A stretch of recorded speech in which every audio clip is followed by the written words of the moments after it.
ministère. Donc, il y a beaucoup qui ont commencé des églises, qui ont commencé des ministères, ou bien qui ont commencé même à avoir des ministères d'aide auprès de certains pasteurs, mais qui ne l'ont pas fait pendant longtemps. Ils ne l'ont pas fait pendant longtemps parce que il y a certaines bases, certains principes de base, il y a certaines vérités qu'ils ne pratiquaient pas dès le début en fait. Voilà. Vous avez déjà vu à Abidjan que plusieurs fois des immeubles sont tombés, n'est-ce pas? Voilà. Donc ce n'est pas la grandeur ou la beauté d'un immeuble qui détermine sa longévité, c'est sa structure. C'est sa structure. Oui, oui. La grandeur d'un immeuble n'est pas importante, le nombre de pièces n'est pas important, les couleurs ne sont pas importantes. Ce qui est le plus important, c'est quoi? La structure. Et il y a beaucoup de gens qui ont commencé des églises et des ministères sans travailler pendant longtemps sur leur structure. Il y a beaucoup de gens qui ont décidé de vouloir être des ministères d'aide, qui ont décidé de vouloir aider les pasteurs sans travailler sur comment ils structurent leur mentalité. Je vais parler de la structure de notre mentalité. Comment est-ce que tu vois le pasteur, comment est-ce que tu vois l'église et comment est-ce que tu vois certaines personnes qui ont certains comportements. Le fait de minimiser certains caractères de certaines personnes dans l'église, ça détruit les églises. Le fait de minimiser certains comportements que je vais décrire tout à l'heure, c'est ce qui fait que beaucoup d'églises ne durent pas pendant longtemps. L'onction ne dure pas dans la vie des gens. Je vous assure, si seulement 20% des personnes qui étaient tombées sous l'onction dans les veillées du prophète Kapou Sévérin avaient gardé l'onction, toute la Côte d'Ivoire serait évangélisée. Tous ceux qui tombaient sous l'onction, tous ceux à qui on a dit take it, receive it, et ça, moi c'est passé Béni In qui est venu, non? Tous ceux à qui on a ouin, si seulement 30% parmi eux gardent cette onction et l'utilisent, logiquement dans 7 ans ou dans 5 ans, le nombre de disciples en Côte d'Ivoire devrait se multiplier. Mais le spectacle auquel on assiste depuis plusieurs années, c'est qu'il y a des gens qui ont l'onction, qui organisent des grands programmes, des grandes conférences, qui transfèrent cette onction à des gens véritablement. Mais les gens ne conservent pas cette onction, on ne voit pas les fruits. J'ai beaucoup aimé ce que le prophète a dit. L'onction, là, c'est ce que tu fais, ce n'est pas ce que tu trembles. C'est ce que tu es capable de faire. Donc, qu'est-ce que tu es capable de faire aujourd'hui que tu n'étais pas capable de faire hier après que tu sois tombé? La vérité, c'est que beaucoup ne durent pas pendant longtemps avec des grâces qu'on leur transfère vraiment. Mais ils ne conservent pas ça longtemps parce que, comme j'ai dit, beaucoup ne connaissent pas l'importance de la structure. Si je vous demande à vous tous, entre le corps et l'esprit, qu'est-ce qui est plus important? Je sais que tout le monde me répondra, comme on nous l'a appris à l'école du dimanche, c'est l'esprit qui est le plus important. La chair ne sert à rien. C'est l'esprit qui vivifie. Jésus n'a pas dit que le corps ne sert à rien, il a dit la chair. La chair, ce n'est pas le corps. Quand dans Galates chapitre 5, verset 17, la Bible parle des œuvres de la chair, on ne parle pas des œuvres du corps physique. C'est la chair qui ne sert à rien. Mais le corps est plus important que l'esprit. Le corps est tellement important que même le jour de l'enlèvement, les morts en Christ ressusciteront. Si leur corps n'était pas important, leurs âmes sont déjà sauvées. Pourquoi Christ va vouloir ressusciter des corps pour les amener au ciel? Qui parmi vous va aller déterrer quelque chose qui n'est pas important pour amener ça au paradis?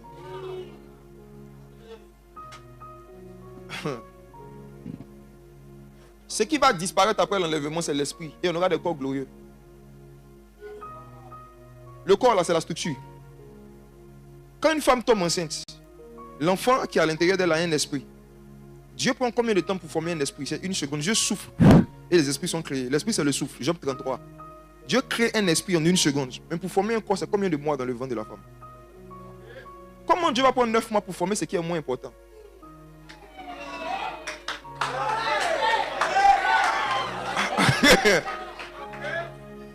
Jésus était un esprit dans le ciel. Mais quand le Père voulait l'envoyer, il lui a dit, tu n'as voulu ni sacrifice ni holocauste, mais tu ne m'as pas formé un esprit. Tu m'as formé un corps pour faire ta volonté. On ne fait pas la volonté avec l'esprit. C'est parce que vous êtes loin que vous n'avez pas fait la volonté de Dieu. Vous ne connaissez pas la sagesse de la structure du corps. C'est de ça que je veux parler. Si vous voulez garder les esprits, les onctions, les grâces que vous recevez dans les programmes et dans l'église, vous devez connaître la sagesse du corps. Est-ce que vous avez les structures, les raisonnements appropriés pour conserver l'onction? La manière dont vous structurez vos raisonnements, vos pensées, quand quelqu'un a certains comportements que je vais décrire envers vous, comment vous interprétez son comportement? Et qu'est-ce que vous faites par rapport à ce comportement? Mes frères et sœurs, le corps est plus important que l'esprit. Le corps, il n'a pas dit la chair. Le corps. La Bible dit dans Ecclésiaste que la façon dont les os se forment dans le ventre de la femme enceinte, personne ne connaît. C'est un mystère que Dieu s'est gardé à lui-même. Parce que les os sont plus importants que l'esprit. Les os sont tellement importants que Joseph meurt. Il est en Égypte. Et il dit aux Hébreux, lorsque vous allez sortir d'Égypte, prenez mes os. ne se rend pas compte. Mais avant d'aller chez Pharaon et aller à la mer Rouge, Moïse a dû aller au cimetière. Parce que Joseph avait dit qu'il ne veut pas que ses os restent en Égypte. Ce sont ces os qui étaient responsables de la prospérité qu'il y avait en Égypte. Et s'il fallait dépouiller les Égyptiens, s'il fallait leur enlever la puissance, il fallait leur enlever ce qui était à la base de cette puissance. Et ce n'était pas l'esprit de Joseph. Son esprit était parti déjà. Les os. Les os sont tellement importants que lorsque Élisée est mort,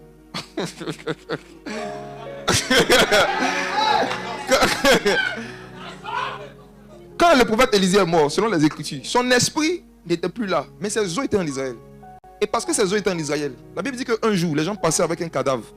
Ils ont jeté le cadavre sur les os du prophète. Le cadavre est ressuscité.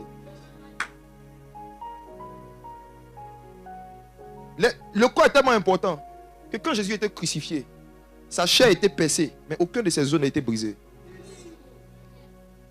Dieu a dit à Satan, tu touches tout, sauf à la structure. Tu touches tout, sauf aux os. Ça veut dire quoi? Quand Satan veut détruire une église, un pasteur ou un ministère d'aide, s'il veut le détruire efficacement, il faut qu'il attaque la structure. Pas les programmes, pas les dons spirituels des gens, mais la manière dont vous êtes organisé, comment vous raisonnez. Après avoir reçu le Saint-Esprit, on nous dit d'être transformé encore par le renouvellement de l'intelligence. Ça veut dire que la conversion et la présence du Saint-Esprit ne sont pas suffisantes pour éviter d'être détruits par Satan. Dieu est présent et Dieu prend des gens pour en faire son peuple. Et puis Dieu dit, mon peuple est détruit. Pas parce qu'il lui manque ma présence, parce qu'il lui manque la connaissance. Donc ça veut dire que la présence de Dieu, en l'absence de connaissance, ça fait les mêmes effets que la présence de Satan. Ça veut dire que, en fait, si Dieu est là, mais qu'il y a des connaissances qui ne sont pas dans ta tête, qui sera détruit. J'ai vu trop d'églises se détruire. Mes frères, moi franchement, j'estime que l'onction et la puissance que nous, on vit aujourd'hui, ce n'est rien par rapport à ce qui se manifestait dans les programmes au temps de prophète Jean-Marie Domoro, prophète Kakou Sévérin, dans l'année 2000. Moi j'étais païen. Mais dans mon païen, je disais que Dieu était fort. Parce qu'il y a des manifestations, des guérisons. Hein. C'est pas comme aujourd'hui, les gens tombent seulement. Il y avait des miracles. Il y avait certains types de miracles qui se passaient. Même si tu ne crois pas en Dieu, tu vas croire au moins en l'onction. Donc aujourd'hui, Dieu fait encore des miracles, Dieu fait des choses extraordinaires, vous voyez. Mais je dis que quand tu regardes le résultat de toutes ces manifestations surnaturelles qui ont fait un moment la renommée de la Côte d'Ivoire à l'international, ça a produit combien d'églises et de pasteurs qui sont encore dans le ministère? Il y en a combien? Il y en a combien? Il y en a combien? Le problème c'est quoi? Ce sont les os, la structure. La structure. Et la structure, ce n'est pas d'abord les départements. C'est comment chaque membre raisonne par rapport à certains comportements. Et donc voici maintenant le titre de ce soir. Si vous voulez que l'église, le pasteur et le ministère d'aide durent dans le temps, neutralisez Absalom, Achitophel et Démas. C'est de toi dont je vais parler. Neutralisez Absalom, Achitophel et Démas. C'est ces trois-là qui détruisent l'église, le pasteur et le ministère d'aide. Je vais détruire, il y a décrit des comportements. Quand vous voyez quelqu'un faire ça, il faut que vous ayez une structure dans votre façon de raisonner. En vous disant que si je vois quelqu'un faire ça, voyez ce que je dois lui faire. Pour ne pas qu'il détruise l'église, le pasteur et le ministère d'aide. Il faut que vous soyez structuré comme ça dans votre tête. Et que vous ne tolérez pas, vous ne jouez pas avec certains comportements. Si vous voulez que dans 10 ans, comme il a dit là, on vous retrouve toujours en train de porter des fruits. Tout ce que les gens voient aujourd'hui sur Internet, moi j'ai créé ma page TikTok l'année je suis passé. Fin d'année, je suis passé comme ça. Non, ça ne va pas 2 ans même. Ma page TikTok, j'ai créé ça 1 an et demi environ. Tout ce que les gens voient aujourd'hui, ce n'est pas le fruit de 1 an de page créée. C'est le fruit de plusieurs années en dehors des réseaux sociaux où j'ai eu le temps de faire des bêtises qui n'étaient pas filmées. Moi, j'ai pitié pour mes petits frères qui commencent le ministère devant les caméras. Parce que quand un enfant commence à marcher, forcément, il va faire caca sur lui. Forcément, on va te filmer avec tes couches. Tout ça sera sur Internet. C'est que cette génération-là, franchement, ça sera compliqué que dans 10 ans, tous les gens encore dans l'onction et dans le ministère, ça sera compliqué. Parce que beaucoup ont commencé devant les caméras, c'est très mauvais. Très mauvais. Ils n'ont pas laissé Dieu former la structure de leurs os. Les os, c'est quoi? C'est ta façon de raisonner. Ils n'ont pas été transformés assez dans le renouvellement de leur compréhension, de leur intelligence. Voici. Absalom. Pourquoi ce sujet? Il faut neutraliser 3 personnes. J'ai dit Absalom, Achitophel et qui? Démas. Qui sont-ils? Cantique des Cantiques, chapitre 2, verset 3. Cantique des Cantiques.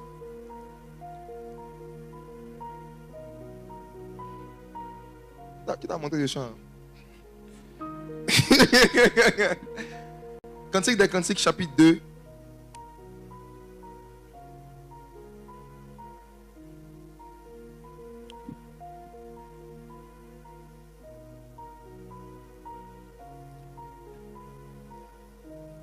Verset 15, disons. Allons, verset 15. Est-ce que quelqu'un peut... Quelqu'un va m'aider à faire la lecture bien jolie? Est-ce que quelqu'un m'aide à faire la lecture pour aller vite? Quelqu'un a un micro?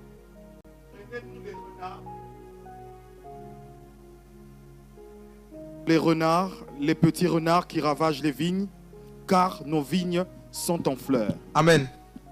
Aujourd'hui, nos vignes, c'est quoi? C'est nos églises et nos ministères. La vigne du Seigneur, c'est l'église, n'est-ce pas? Nos vignes sont en fleurs. Ça veut dire qu'il y a le réveil spirituel. On commence à porter des fruits. Les choses commencent à fleurir. Mais quand les choses commencent à fleurir, il y a un groupe de personnes qu'il faut neutraliser, les renards. Je sais que vous avez déjà entendu parler des chiens, des porcs, des différents types d'animaux qu'il y a aujourd'hui. Même si vous connaissez les renards. C'est eux qui ravagent les vignes. C'est eux qui détruisent le travail des pasteurs, de l'église et des ministères. Les renards. Les renards. Souvenez-vous, un jour, Jésus prêchait. Et la Bible dit qu'on est venu lui dire que Hérode dit de quitter le lieu. Qu'est-ce que Jésus a répondu? Allez dire à ce renard. Allez dire à ce renard. Jésus a donné automatiquement la nature spirituelle d'Hérode. Il y a un comportement qu'il a manifesté, qui est un comportement qui est fait pour détruire le travail des pasteurs, de l'église et des ministères d'aide. Les renards. Qui sont les renards en question? Philippiens chapitre 3, verset 2.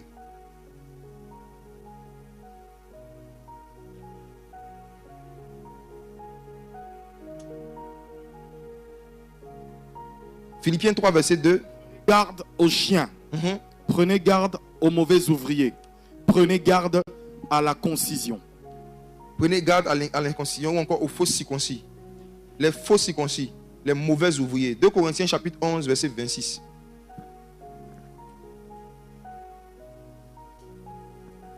« 2 Corinthiens 11, verset 26.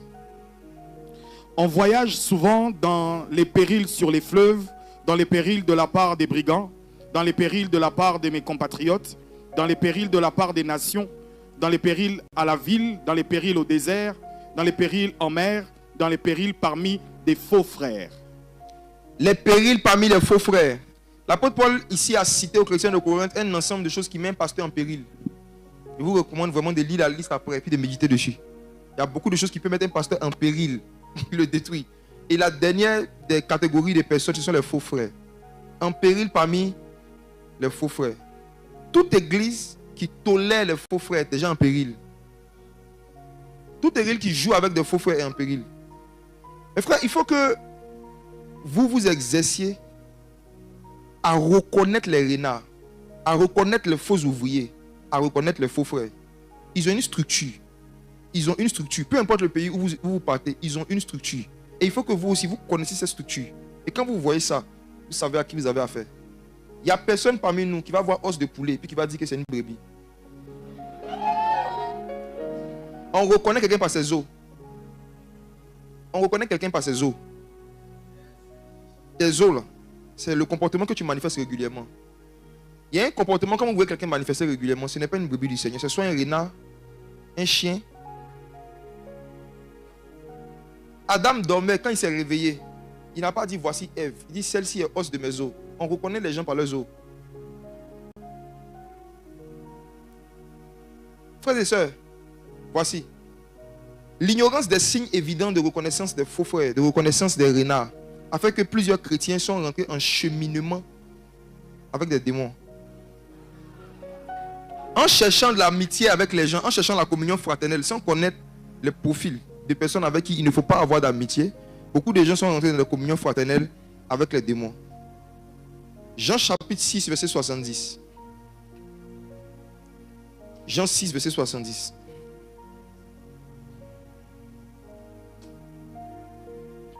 Plusieurs donc de ses disciples l'ayant entendu dire « Cette parole est dure. Qui peut l'entendre ?» Ensuite, 70. Hein. Ah. Jésus leur répondit « N'est-ce pas moi qui vous ai choisi, Oui. vous, les 12, et l'un d'entre vous est un diable. » J'aime cette traduction parce que c'est elle qui est la bonne. Chez nous, ils ont mis un démon en français. Dans la King James, c'est mis un diable. Ok? Un diable. Un diable. Quand on dit démon, nous les francophones, on ne pense qu'aux esprits. Mais dans le grec, dans l'hébreu, quand on dit diable, ça peut être soit un esprit, soit une personne. Ce mot diable-là a été attribué dans le Nouveau Testament plus de fois même à des êtres humains qu'à des esprits. Je vais vous le montrer tout à l'heure. En général, quand le mot diable est utilisé dans la Bible, on parle de certaines personnes, c'est des comportements, des caractères. C'est une structure, c'est un os. Diable est le nom d'un os. C'est une façon de se comporter. C'est une façon de se comporter envers le pasteur, l'église. C'est un comportement. Jésus dit, n'est-ce pas moi qui vous ai choisi? Cependant, l'un d'entre vous est un démon. Bon, je vais garder l'expression démon. Voici la vérité qui est dedans. Jésus est le même hier, aujourd'hui et éternellement. Ce qu'il a fait hier, il le fait encore aujourd'hui. Pas dans le domaine des miracles seulement, mais aussi dans le domaine de sa façon de choisir des membres. Si Jésus, la première fois qu'il devait sélectionner des membres, dans 12 disciples, il y avait un démon, ça veut dire que jusqu'à aujourd'hui, chaque fois que Jésus emmène 12 nouveaux membres, chaque 12 nouveaux membres, il y a un nouveau démon.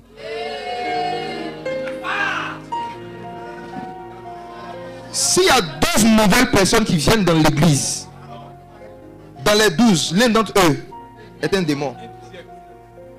La face cachée de la croissance de l'église, c'est quoi? La croissance numérique de l'église n'envoie pas seulement l'augmentation du nombre de membres, ça envoie l'augmentation du nombre de démons dans l'église. Parce que chaque fois qu'il y a 12 nouveaux membres, il y a un nouveau démon. Donc imagine-toi s'il y a 500 nouveaux membres. Tu peux faire une règle de 3. C'est pourquoi les grandes églises vivent les grandes déloyautés, les grands problèmes, les grands départs, les grandes attaques sur Internet, les grandes calomnies. Pourquoi? Parce qu'il y a un facteur dans la croissance que beaucoup ne prennent pas en compte avant de chercher, de courir derrière la croissance. C'est le fait que s'il y a 12 disciples, l'un d'entre eux est un démon. Maintenant, la différence entre Jésus et puis les pasteurs, c'est que Jésus, lui, connaissait qui était le démon. Lui, il a choisi son démon en connaissance de cause. Les pasteurs découvrent leurs démons. C'est ça qui les fatigue.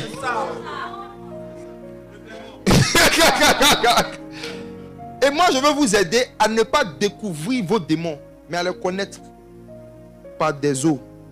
C'est-à-dire, il y a des comportements, des caractères. Il y a des schémas. Quand tu vois que ça commence, c'est comme un film brésilien, quand ça commence, tu sais comment ça va finir.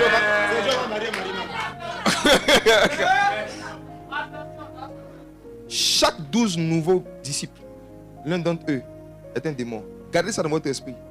Si ça a été le cas dans le ministère de Jésus, ce n'est pas votre ministère qui a fait exception. Donc, ce qu'on appelle l'église locale, c'est l'ensemble des hommes et des démons qui essaient de rentrer dans le ministère d'aide. Plus quelqu'un est un démon, plus il aime aider. Regarde. Je réponds. Hein. Les renards sont serviables. Je ne connais pas quelqu'un qui est plus serviable que Satan. Je n'en connais pas. Il y a un niveau de sorcellerie hein, qui se manifeste par la serviabilité. Ministère d'aide.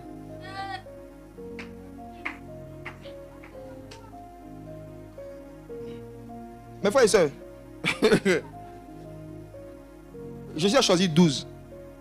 L'un d'entre eux était un démon. Étrangement, qui est celui qui gardait la caisse?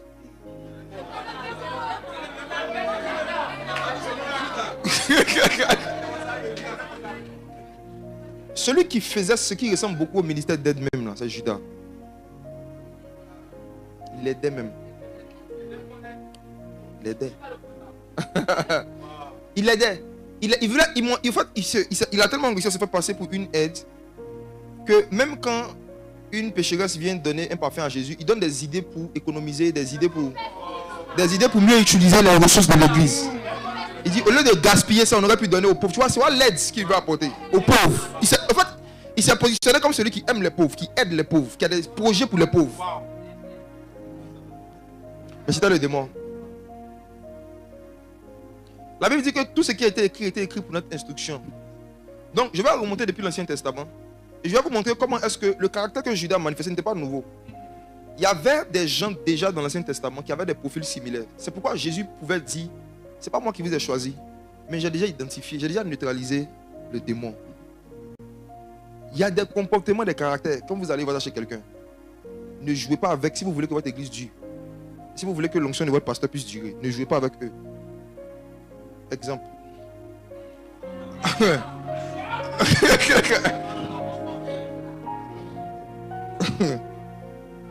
Apocalypse chapitre 12, verset 9 à 10.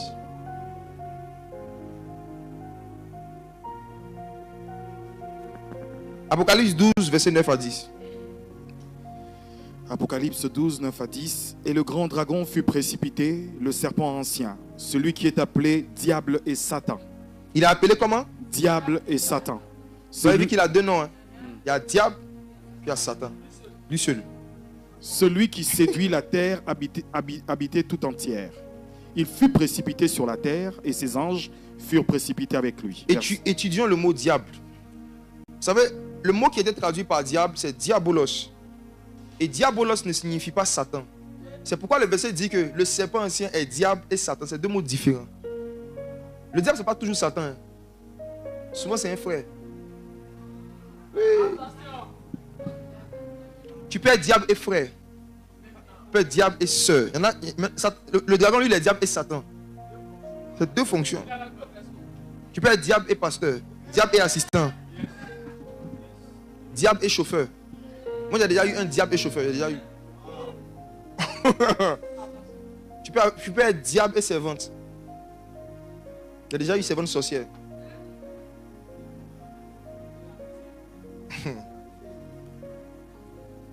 Que signifie diable? Diable signifie accusateur, c'est tout. C'est juste ça. En fait, pour devenir diable, c'est pas compliqué. Tu n'as pas besoin de faire un pacte de sang. C'est pas compliqué. C'est simple. Tu dois développer un certain goût pour l'accusation orientée contre qui? Contre l'église, le pasteur. C'est tout. C'est un goût, une culture d'accuser ceux qui ont sacrifié leur jeunesse pour servir Dieu. Diable. Le mot est simple, hein? Diable. Ça veut dire quoi? Calomniateur. Calomniateur. Accusateur. Donc si on a appelé le dragon diable, ça veut dire que le dragon accusait des gens là-bas aussi dans le monde spirituel. C'est ce qu'il a toujours fait. Vous voyez? Et le même mot qui a été traduit par diable ici, a été traduit par calomniateur dans le livre de Tite chapitre 2. Dans Tite chapitre 2, Paul dit à Tite, il dit aux femmes âgées de ne pas être calomniatrices. C'est diabolos. Dis aux femmes âgées de ne pas être des diables. C'est comme si les femmes, quand elles atteignent un certain âge, la tentation d'accuser grandit. Donc Paul dit à Tite, quand tu enseignes, il faut dire aux femmes âgées de faire attention à leur désir d'accuser. Parce qu'elles vont devenir diables dans l'église. Donc c'est un mot que vous allez retrouver. Quand vous voyez calomniateur dans la Bible, même dans 1 Corinthiens 5, il dit n'ayez pas de relation avec toute personne qui se nomme frère est. Et puis il a cité une liste de caractères. Il a mis impudique, mais il a mis aussi quoi? Calomniateur, diabolos. N'ayez pas de relation avec le diable. Je pense que c'est l'un des fléaux avec lesquels même les pasteurs jouent. Les chrétiens aussi jouent avec ça. La calomnie, les accusations. Regardons Jacques chapitre 3, verset 3 à 9.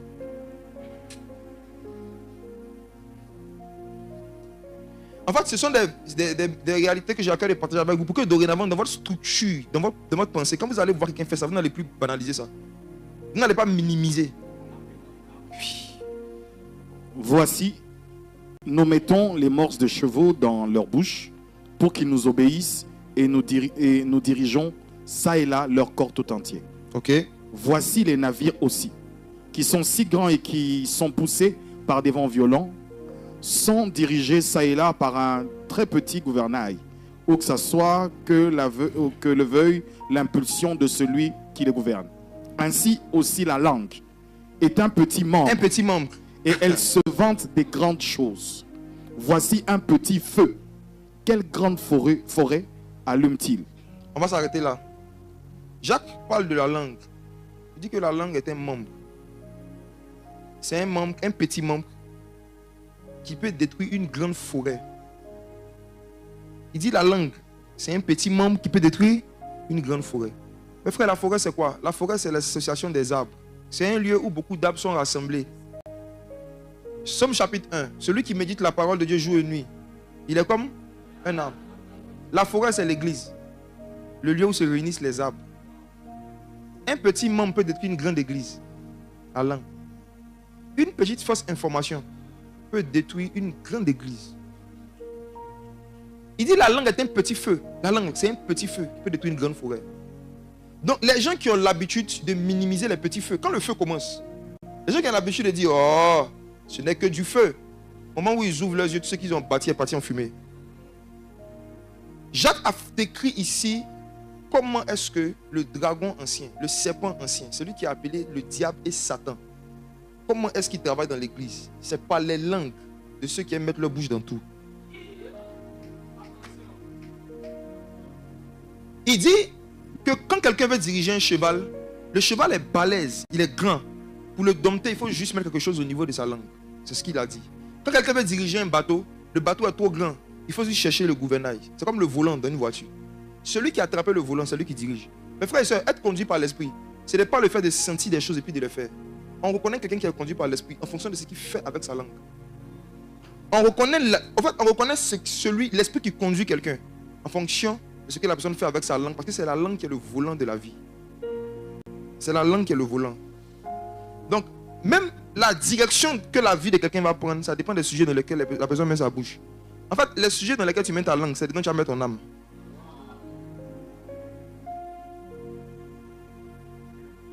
Et regardez ceci. Il dit un petit feu peut embraser une grande forêt. Je me rappelle, j'ai été victime en 2024 d'une... Comment il va appeler ça? Je dirais un complot, une association de personnes de différents pays qui ont infiltré des gens dans la communauté à l'époque qui venaient juste de commencer une nouvelle église de 1 an pour me diffamer à un certain niveau. Il est allé parler de ça à mon père spirituel. Et quand je lui ai expliqué un peu, pasteur Yann Yassi m'a dit, ça fait combien de temps ça se passe? Je lui ai dit, ça fait environ 1 mois. Il dit, c'est que c'est fini, Dieu t'a fait échapper. Il dit, ce que tu m'expliques là. Il dit, ça fait plus de 20 ans, moi je suis en Côte d'Ivoire. Quand ce genre de choses commence dans une église, il dit, après une semaine, l'église est vide. Il dit, normalement, ça là, c'est une semaine, l'église va se vider. Toi, ça fait 1 mois, puis on ne sent pas qu'il y a un problème. Il dit, c'est que Dieu t'a fait échapper. Il faut tirer des leçons. Comment ils ont fait pour rentrer dans ton cercle privé comme ça? Comment ils ont fait pour être des nouvelles personnes, mais qui ont certaines fonctions? J'avais un problème avec ma structure, mon organisation. Et puis c'est là qu'il m'a taillé un peu, il m'a aidé. Et puis c'est là que j'ai commencé à méditer sur ce sujet-là. Mes frères, on va regarder le verset 6, je vais le lire rapidement. Il dit, la langue aussi est un feu. Première chose, c'est le monde de l'iniquité. La langue là, c'est le monde de l'iniquité. La langue est placée parmi nos membres, souillant tout le corps, enflammant le cou de la vie, étant elle-même enflammée par l'enfer. Est-ce que j'ai déjà lu ce verset là? Paul dit que la langue même là, c'est le monde de l'iniquité. La langue mais elle-même alimentée par le feu de l'enfer. Par la géhenne.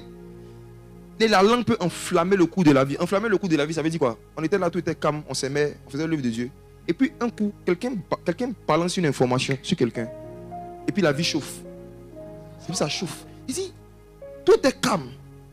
Jusqu'à ce qu'une information commence à circuler et le cou de la vie est comme enflammé par un petit feu. Un petit feu. Je me rappelle en 2015, il y a un homme de Dieu, un griffe, qui était venu de la France, fait un programme en Côte d'Ivoire, à Abidjan, en 2015. Et après son programme, il a dit qu'il veut parler à ceux et celles qui sont ici, qui ont des ministères en privé.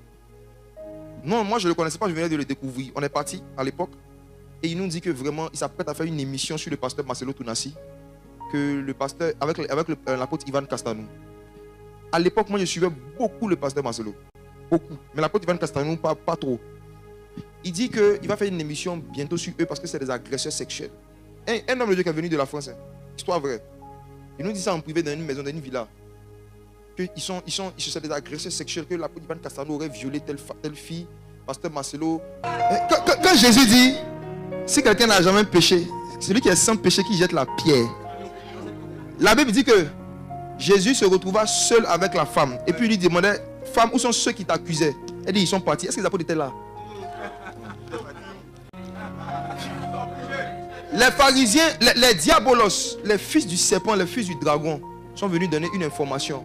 On l'a surpris en flagrant délit d'adultère. C'était vrai ou c'était faux? C'était vrai, non? Mais comment est-ce que Jean-Baptiste appelait les pharisiens? Race 2? Race 2? Race 2? Quand une vipère te donne une vraie information, c'est pour te donner un venin. Ce qu'ils ont dit est vrai, mais ça crée quel sentiment de qui? La bouche de Dieu. La bouche là. La bouche de qui la parole est sortie est plus important que ce qui est sorti. Si Satan dit la parole de Dieu, on ne regarde pas est-ce que c'est la parole de Dieu, on regarde c'est la bouche de qui. On va voir les bouches. Non, vérifiez. On va voir les bouches. Non, vérifiez les bouches. Hein. C'est-à-dire que on donne l'information, mais est-ce quelle est l'identité de la personne qui a donné l'information? C'est qui en fait? Satan cite la parole, mais Jésus sait que Satan là, c'est l'accusateur des frères. Il ne peut jamais dire quelque chose de vrai dans l'intention de faire un vrai truc. Même quand il dit quelque chose qui est vrai, c'est qu'il y a ça pour égorger, dérober et détruire. Donc Jésus dit, tu sais Satan, il te dit un truc qui va servir à tous ceux qui vont lire la Bible. L'homme ne vivra pas de pain seulement, mais de toute parole qui sortent de la bouche de Dieu. Toi Satan, tu prends la parole de Dieu, tu mets dans ta bouche, ça devient un venin, même si c'est vrai. Même si c'est vrai. Supposons qu'une femme a divorcé. Elle a divorcé. Et puis elle vient te voir pour te dire, ah, vraiment, les mariages chrétiens d'aujourd'hui, c'est pas la peine. Hein? Je disais que le pasteur actuellement même là, il est en naissance de divorce, même il veut divorcer, il est en train de... Non, il fait n'importe quoi. Lui, c'est un homme de Dieu, puis il veut divorcer. Tu vois, non? Toi, tu n'étais pas au courant. C'est la dame qui te dit ça. Parce que comment tu dois structurer ta réaction? Ça ne doit pas être, je vais aller chercher à vérifier si le pasteur est en train de divorcer ou pas. Celle qui est en train de me parler, elle met son mariage, c'est comment? La bouche même qui est en train de mettre sa bouche dans cette histoire, c'est quelle bouche? C'est que elle-même qui est en train de parler de quelqu'un qui est en train de divorcer, elle-même c'est comment?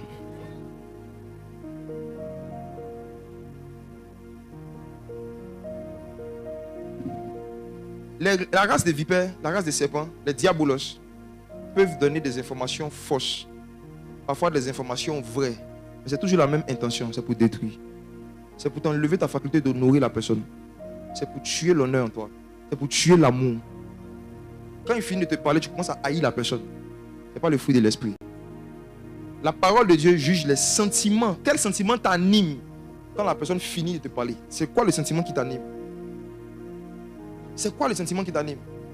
Il y a quelques années, un homme de Dieu était venu me trouver encore pour me dire qu'il y a tel pasteur. Un pasteur qui avait été une source de bénédiction pour nous dans une église où on était.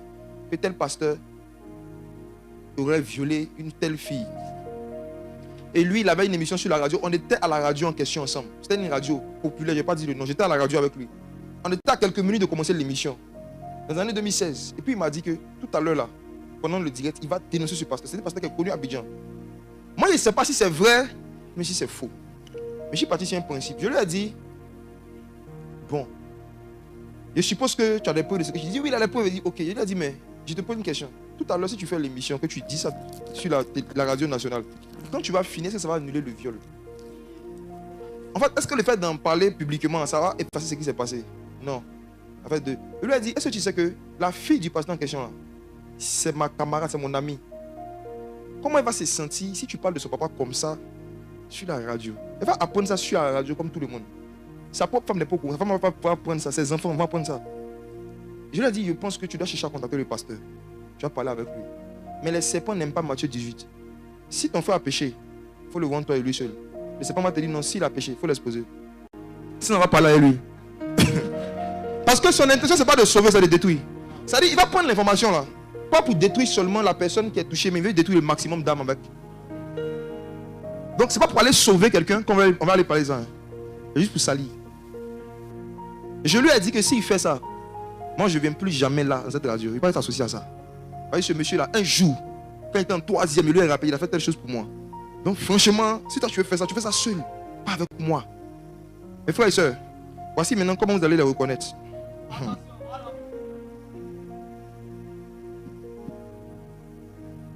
5 vérités profondes sur les renards. 1. La présence de Jésus attire toujours la présence de Judas Iscariote. La présence de Jésus attire toujours la présence de Judas Iscariote. Si vous êtes dans une église où il n'y a pas de renard, c'est que Jésus n'est pas encore venu. Si tu fais le ministère depuis longtemps, que tu n'as pas encore vécu une trahison, c'est que tu n'as pas encore commencé le ministère, tu es en stage. La présence de David attire la présence d'Absalom. Deuxième vérité. Si tu dis que tu as des fils spirituels et que parmi ces fils, il n'y a personne qui n'est jamais rentré en rébellion contre toi, c'est que tu n'es pas encore un fils de David. L'onction royale, tu n'es pas encore rentré dedans.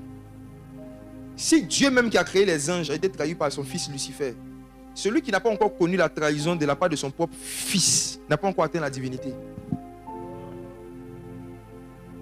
Parce qu'il y a certains parmi vous, vous pensez que c'est parce que vous êtes gentil que les gens ne vous quittent pas.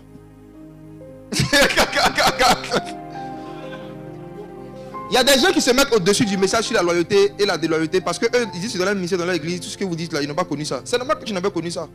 Tu n'as pas encore atteint la statue de Christ, encore moins celle de David. Pourquoi tu n'as pas d'Absalom? La présence d'Esther attire toujours la présence d'Aman.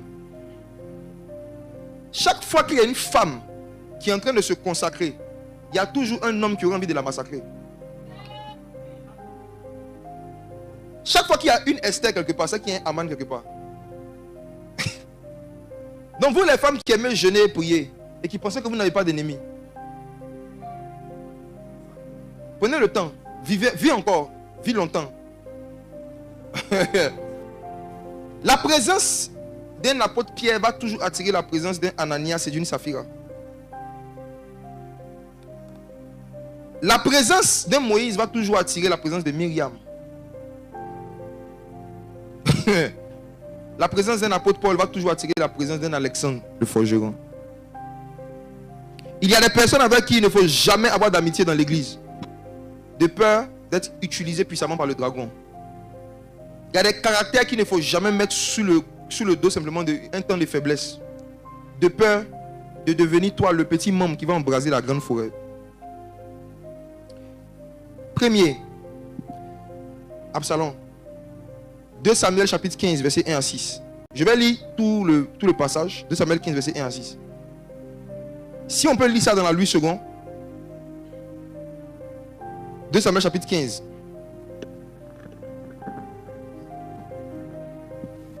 Arrêtez de fatiguer les pères. Non, vous aussi. Ah. Tes fils, vous donnez le micro au père, non, Kali. Non, laissez-moi lire. 2 Samuel chapitre 15, à partir du verset 1. Après cela, Absalom se procura un char et des chevaux. 50 hommes couraient devant lui. Il se levait de bon matin. Il se tenait au bord du chemin de la porte. Chaque fois qu'un homme, il se tenait où ça? Au bord du chemin de la porte. Méfiez-vous de ceux qui aiment s'arrêter à la porte pendant la prédication. Méfiez-vous d'eux. Ils ne sont pas dans le protocole de l'accueil. Il parle des gens qui ne sont pas en service. Hein. Mais ils aiment toujours être au bord de la porte. Il ne parle pas des gens de l'accueil. Il y a des gens qui ne sont pas dans l'accueil, qui ne sont pas dans le protocole. Quand ils vont décrire, vous allez voir. Il dit c'est un vieux comportement. C'est un vieux comportement. Les renards n'aiment pas les places de devant. De peur qu'on les dissène. Ils n'ont rien à faire. Ils vont trouver quelque chose à faire pour tourner dans l'église. Très cool. Verset 6. Absalom agissait ainsi à l'égard de tous ceux d'Israël qui se rendaient vers le roi pour demander justice. Et Absalom gagnait le cœur des gens d'Israël. Ok. Profil numéro 1, Absalom. Voici 3 principales techniques que l'esprit d'Absalom utilise pour détruire l'église, le pasteur et le ministère d'aide. 3 techniques. J'aimerais dire à ceux qui vont se reconnaître dans l'une des choses que je vais dire. Répentez-vous car le royaume des cieux est proche. C'est tout ce qu'il peut vous dire. Parce qu'on est en train de partir là. Il n'y a aucun pasteur gentil qui va garder son église pendant 5 ans.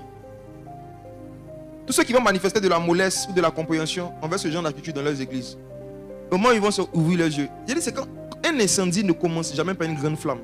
C'est un petit feu. On voit une petite fumée quelque part. Sur une prise. Si on néglige ça pendant 5 minutes, on revient dans 1 heure, la maison est finie. Juste une étincelle. Regardez. 3 techniques. Technique numéro 1. L'expression régulière en privé du mécontentement de ne pas avoir un poste de leader dans l'église. Il y a des gens qui expriment en privé des frustrations ou des tristesses du fait que l'église ne reconnaît pas leur grâce. Ils expriment ça auprès de d'autres membres de l'église, jamais auprès du pasteur. Dans des petites causeries, dans des conversations, il va dire des choses pour te faire savoir qu'il est ancien. Vous voyez quelqu'un faire ça. Je vais vous dire après ce qu'il faut leur faire. Je vais vous décrire ce qu'ils font. Après, il dit ce que nous, on va leur faire. 2 Samuel chapitre 15, verset 4. « 2 Samuel 15, verset 4. Non pas affiché? Ok. 2 Samuel 15, verset 4. D'accord. Absalom disait, qui m'établira juge dans le pays? Tout homme qui aurait une contestation et un procès viendrait à moi et je lui ferai. La question c'est, qui m'établira juge dans le pays? En d'autres termes, normalement moi dans le pays là, je devais être magistrat. Je devais être juge. Mais mon papa a décidé de faire de moi un prince. Bon, c'est pas grave, c'est le brisement. Et puis vous voyez, il peut finir avec des phrases du genre, c'est l'école de Dieu. C'est l'école de Dieu. Mais ce qu'il a fini de faire savoir qu'on ne lui a pas donné la place et qu'il mérite au vu de son niveau, de son onction et de tous les sacrifices qu'il a fait pour le pasteur. 3 Jean chapitre 1, verset 9 à 11.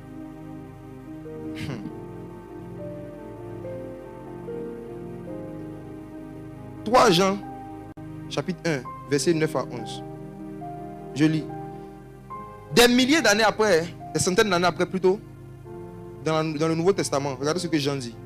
J'ai écrit quelques mots à l'église, mais Diotrephe, qui aime à être le premier parmi eux, ne nous reçoit pas. C'est pourquoi si je vais vous voir, je rappellerai les actes qu'il a commis, en tenant compte, nous, de méchants propos. Non content de cela, il ne reçoit pas les frères, et ceux qui voudraient le faire, il les empêche et les chasse de l'église. Diotrephe est le petit-fils d'Absalom. En fait, c'est la même famille. Il aime être le premier.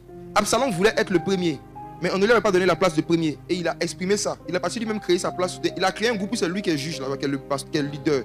Mais David n'était pas au courant, quoi. Quand quelqu'un a l'esprit d'Absalom, il crée des groupes WhatsApp, des pages, des moments de prière, dont des membres de l'église sont au courant, même pas le pasteur. Il fait tout pour ne pas que les leaders sachent. Il fait des prières où il invite des nouveaux de l'église. Il fait tout pour ne pas que l'information de la prière sur Zoom là ou sur WhatsApp soit diffusée. Il approche des gens individuellement, il les ajoute dans un groupe où là-bas il est le premier. C'est lui qui dirige. Il aime être le premier.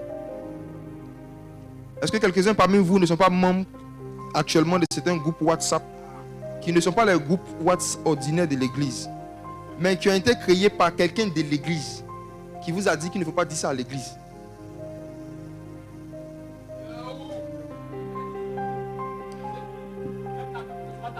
Il aime être le premier. Si c'est le cas, sors de là après aujourd'hui. Tu sors d'abord, puis après tu demandes à Absalom, est-ce que tu as informé le pasteur du groupe? Il y a des pasteurs qui ont leurs aides, qui ont des ministères qui ne connaissent, qui ne savent pas. Il y a certains de vos collaborateurs qui ont des ONG, vous ne savez même pas. Ils ont des ONG. Oui. Il y en a qui ont des cabinets où ils reçoivent les gens, ils font une réception. Le jour où vous allez découvrir, on vous dit non, je faisais ça avant de te rencontrer. Avant de te connaître, tu faisais. En fait, avant qu'on se connaisse, je faisais ça avant. Mais ces derniers jours, Dieu m'a dit de reprendre. Mais Dieu t'a dit de reprendre, Dieu t'a dit de ne pas informer tes conducteurs. C'est quel Dieu? Même Samuel, la première fois où Dieu voulait lui parler, parce qu'il avait un père spirituel, Dieu ne voulait pas avoir de conversation avec lui sans que Élie ne soit au courant. C'est pourquoi Dieu prend la voix d'Élie pour lui envoyer une note vocale. Dieu prend la voix d'Élie pour parler à Samuel. Pour que Samuel aille informer Élie que Dieu veut me parler. Bon, Élie sait qu'il y a quelque chose qui a commencé entre Dieu et Samuel.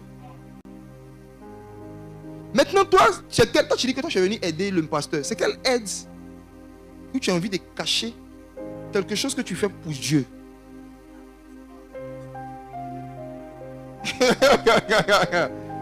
Les renards, ce sont les choses qui détruisent les églises. Parce que dans ce genre de groupe-là, en général, les personnes qui le font, comme je dis là, ils vont vous exprimer, ils ne vont pas venir seulement parler de Jésus. Ils vont vous exprimer aussi des choses qui ne vont pas dans le management, dans le leadership de l'église. Absalom a dit aux gens que si vous partez chez le roi, personne ne va vous écouter. Moi, je suis là. C'est des gens qui se positionnent comme étant les gens qui sont plus disponibles pour prier pour les gens que les pasteurs. Ils vont dire, tu as besoin de délivrance. Ici, il ne faut pas de délivrance, c'est l'enseignement. Je vois ça dans mon esprit.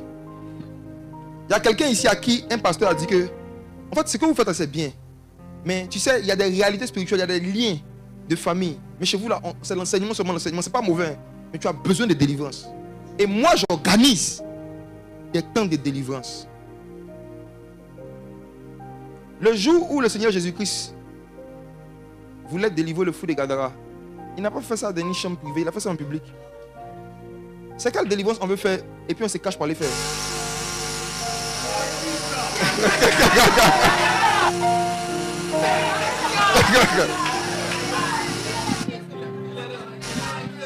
Dépend de ça? Ok. Il y a une soeur qui est en train de m'écouter, qui actuellement est en train de suivre un processus de délivrance avec quelqu'un qui n'est pas son pasteur. Et pour que tu saches que c'est de toi que je parle, il t'a dit que dans votre église là, il n'y a que l'enseignement. Or, tu as des combats spirituels, tu as des problèmes. Mais ton pasteur enseigne seulement. Donc il a dit qu'il va faire des prières avec toi. Lui, il va faire des prières avec toi. Ma soeur, tu peux venir s'il te plaît, je te dis quelque chose. Viens. Non, il n'y a rien de grave. Hein. Viens seulement. Il n'y a rien. Quelqu'un qui s'est proposé de faire des prières spécialement pour ta délivrance. Il va te donner des temps de jeûne, des prières. Vous allez prier ensemble souvent et tout. Tu as besoin de délivrance. N'aie pas honte, viens me voir. Si tu viens me voir, en fait, le problème que tu as qui t'a poussé à chercher quelqu'un qui peut faire ta délivrance là, je vais te parler de ça et puis je vais te donner la solution tout de suite. Au lieu d'aller faire un mois de suivi personnel. Parce que le monsieur qui a dit qu'il va prier pour toi, il va te suivre là. C'est pas gratuit. Hein? Non, tu vas faire des offrandes progressivement que tu n'as pas senti. Doucement, doucement. On va te prélever doucement.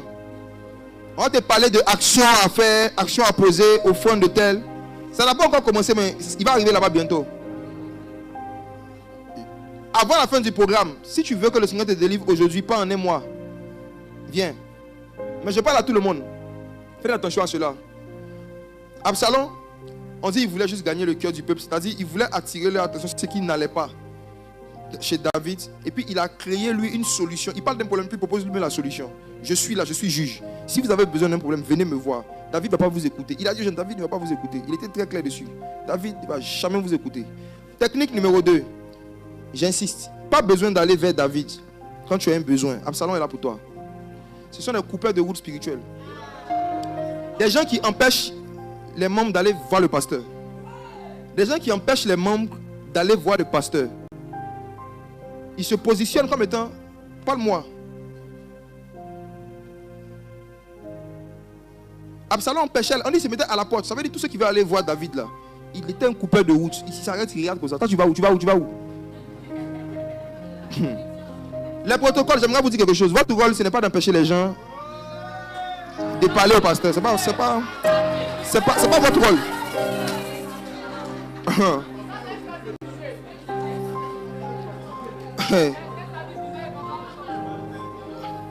Absalom va te convaincre qu'il peut devenir ton mentor, ton confident. Si tu ne fais pas attention, il va devenir ton père spirituel dans l'église. Si tu ne fais pas attention. Il va te proposer d'avoir des temps de prière spéciaux avec toi, privés avec toi, sans informer les pasteurs. Ça ressemble à de l'affection, mais c'est de la séduction. Ça ressemble à de l'affection, mais c'est quoi? C'est de la séduction. Mes frères et sœurs, beaucoup de gens se sont fait avoir par le fait que quelqu'un leur manifeste une certaine affection dans l'église et se propose d'être celui qui va les suivre en particulier. Vous êtes dans une séduction. Si vous êtes dans des relations comme ça, avec des gens dans l'église, soit vous sortez de ça, ou vous leur dites que le jour de la prière, là, vous allez envoyer le lien dans le groupe de l'église. Tout le monde va venir prier. Ça vous prier, non? C'est pas pour prier. C'est pour prier, non? Il t'a dit vendredi à 23h, on va prier contre les esprits de ta famille. Il n'y a pas de problème. Tu prends le message, tu envoies ça à toutes tes CP. Tu dis, CP, il y a prié contre les esprits de famille à 23h. Et puis tu invites le pasteur. Tu dis, pasteur, il y a prié à 23h contre les esprits de famille.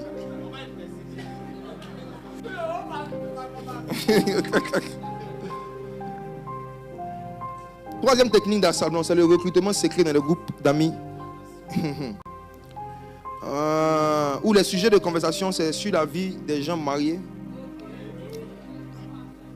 les femmes des hommes de Dieu et les défauts de la communauté. Des groupes d'amis où quand ils se retrouvent, la majorité de leur conversation tourne autour de ça. Genèse chapitre 9. Genèse chapitre 9. C'est la deuxième fois que je prêche ce message dans une église. La première fois c'était dans une église quelque part que vous connaissez, dans une session privée juste pour les serviteurs. Quand on a fini ça, les gens commençaient à défiler au bureau du pasteur. Le nombre de groupes WhatsApp privés que certains assistants avaient créés, où ils avaient mis des gens, le pasteur ne peut pas s'imaginer. Je vais même aller très loin tout à l'heure. Vous allez voir, il y en a, homme de Dieu, il y a des gens souvent qui disent à certains de vos pasteurs, j'aimerais voir le pasteur, même chose comme pour Géasi, vraiment je veux le voir parce que je veux faire une offrande. Et il a dit que vous n'êtes pas disponible. Donnez-moi, je vais lui donner. Il y en a qui font ça. Vous ne savez pas. Et vous n'allez jamais savoir si vous ne prêchez pas ouvertement contre ça du haut de la chair. Parce que les fidèles aussi ne savent pas.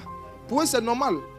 On dit le pasteur occupé, quelqu'un se propose, il le voit. Vous ne savez pas que le fait de voir Judas à côté de Jésus, le fait de ce que Judas va dire, les pharisiens vont croire parce qu'ils marchent avec lui. On te voit avec lui. Donc ce qu'il va dire là a le même poids que ce que toi tu dis. Donc ce n'est pas parce que l'église est calme qu'il y a la paix. Le calme, ce n'est pas la paix. Tout peut être calme comme ça. Mais le nombre d'ophones qui ont été détournés, le nombre de Géasi qui sont allés courir derrière les Naamans pour détourner, tu ne t'imagines pas. Absalom avait créé un truc où David n'était pas au courant. Et puis là-bas, il s'est positionné. Le sujet de conversation, ce n'était pas pour parler de Dieu. C'était pour parler des problèmes du peuple. C'est ce que le verset dit. Ça dit que c'est la vie privée des gens. On s'en sort pour parler de la vie privée des gens. On dit groupe de prière. Mais regardez Genèse. Groupe de prière. Dieu bénit Noé et ses fils. Soyez féconds, multipliez, remplissez la terre. Alors, je donne le chapitre. Je pense qu'on connaît tous le chapitre ici. Nous sommes à un camp. Donc, on ne va pas rentrer dans beaucoup de détails en termes de lecture parce que je pense que vous avez certaines bases bibliques. On connaît l'histoire où Noé, après s'être sanctifié pendant plus de 300 ans, a prêché la repentance lui-même aux autres. Dieu a éliminé toutes les mauvaises compagnies de la terre. Donc, lui ne pourra pas dire que les mauvaises compagnies corrompent les bonnes mœurs. Et voilà. Tous les méchants étaient morts. Il est resté seul. Seul, il a fait sa vigne. Quand sa vigne a commencé à porter des fruits, Noé seul a cultivé.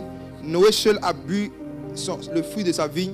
Noé seul s'est enivré. Une parenthèse. Homme de Dieu, si Dieu commence à vous faire prospérer, ne buvez jamais les fruits de votre ministère seul, sinon vous allez devenir fou. Si Noé avait partagé son vin avec ses fils, il ne serait pas enivré. Si Noé avait partagé le fruit de sa vigne avec ses poches, il n'allait pas être saoulé. Alors pour que le vin te saoule, il faut que tu le boives en grande quantité. Or, quand tu partages avec les autres, tu prends en petite quantité, ça t'aide à rester lucide. Si vous n'avez pas l'habitude de partager, si vous n'êtes pas un cœur qui partage son abondance, un jour vous allez vous réveiller nu. Il a bu seul, il n'a pas invité les gens pour venir boire avec lui. C'est enivré. Mais il y a un de ses fils, un ancêtre d'Absalom. Il a vu Noé, il n'est pas allé réprimander Noé. Il voit Noé, il le laisse dans son erreur. Et puis il s'en va faire un groupe WhatsApp. Et il commence à parler de ce qu'il a vu. Il n'a pas parlé de ça à Noé. Heureusement pour ses deux frères, eux, ils avaient des os solides. Ils n'ont pas dit, on va chercher à aller vérifier. Ils n'avaient aucun moyen de vérifier, il n'y avait pas de vidéos à l'époque. Ça pouvait être vrai comme ça pouvait être faux. Ils n'étaient pas dans la pensée de est-ce que c'est vrai ou c'est faux. Ils ont vu que l'intention du gars n'était pas bonne. Parce que son intention n'était pas bonne, ils ont décidé de faire quelque chose que je ne sais pas si vous avez déjà remarqué. Hein. Ils ont pris son manteau. Mais regardez la démarche. La démarche qu'ils ont pris pour s'approcher du Père. Genèse chapitre 9.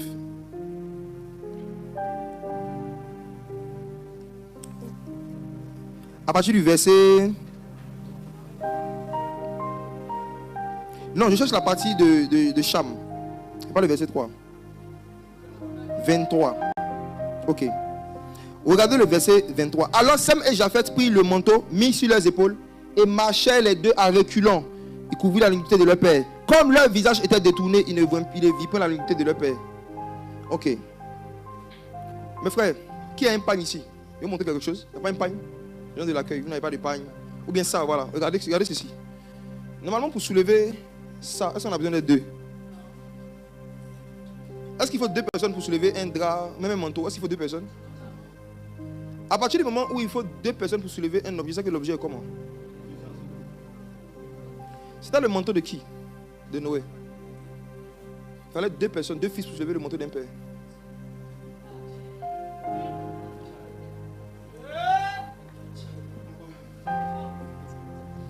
Si Dieu a mis quelqu'un comme pasteur, si Dieu a mis quelqu'un comme père, c'est que Dieu lui a donné un manteau. Et je vais vous montrer un passage qui dit ce que je m'apprête à dire. C'est dans Romains 14, verset 4. Il dit, peu importe ce qu'il va faire, il va se souiller. Mais le manteau ne peut jamais le souiller. Et le poids de ce qu'il porte n'est pas diminué par le poids de ce qu'il a fait. Ce n'est pas parce que Noé s'est saoulé que son manteau est devenu mince. C'est-à-dire, même quand Noé est dans l'ivresse, son manteau est lourd. Il faut deux personnes. Dans Romains 14, verset 4, si on peut afficher ça, on va voir. On va voir ce que Paul a dit des années après. Leur intention avec l'information, c'est d'aller aider Noé. En fait, la vérité, c'est que s'ils se sont mis à reculons, c'est qu'ils savaient que c'était possible, c'était vrai. S'ils ne croyaient pas, ils allaient venir de face. Ils ne voulaient pas prendre le risque de voir sa nudité parce qu'ils savaient que c'était vrai.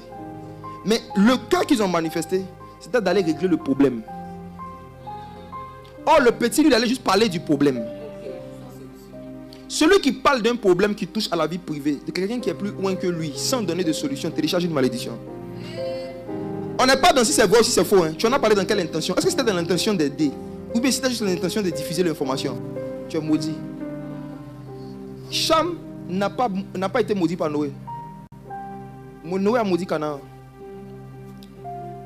Quand Noé s'est réveillé de son vin, il a maudit Canaan parce que la vie, regardez, Cham était déjà maudit. Il était déjà maudit. Regardez, Romains 14, verset 4, il dit, qui es-tu? Toi qui juges un serviteur d'autrui, s'il se tient debout, s'il tombe, cela regarde son maître. Est-ce que vous connaissez ce verset? On est dans le Nouveau Testament. Mais il se tiendra debout, car le Seigneur a le pouvoir de la famille. Il dit, cela regarde son maître. Cela regarde qui? Mes frères et sœurs, les gens qui ont l'esprit d'Absalom aiment réunir les gens pour leur parler des choses qui ne les regardent pas. Et ça télécharge des malédictions. Ça, surtout quand c'est faux.